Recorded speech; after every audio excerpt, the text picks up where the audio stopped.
ఇట్లా last seventh సెషన్లో sir మనం ఒక బుక్స్ శ్రీనివాస్ గారు ధ్యానగరి శ్రీనివాస్ గారు ఆత్మ యొక్క ప్రయాణం అని ఒక పుస్తకం ఉంది. అది కొనుక్కోమని రిఫర్ చేసినప్పుడు చాలామంది కొనుక్కోరు.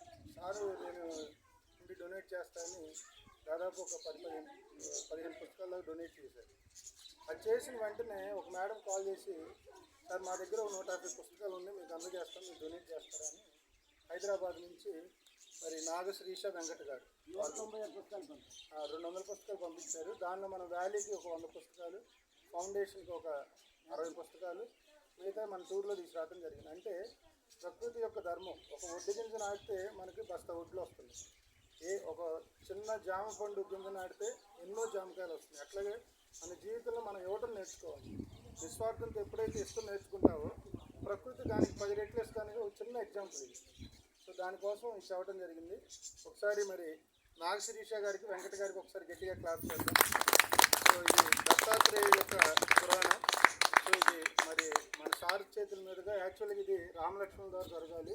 వాళ్ళు early morning 4 emergency call shooting call వచ్చి వెళ్ళిపోయారు.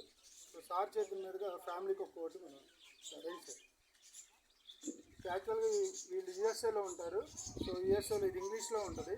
సో మీ అందరూ ఎడ్యుకేటెడ్ కాబట్టి మీ అందరికీ అర్థమవుతుందని భావిస్తున్నాను.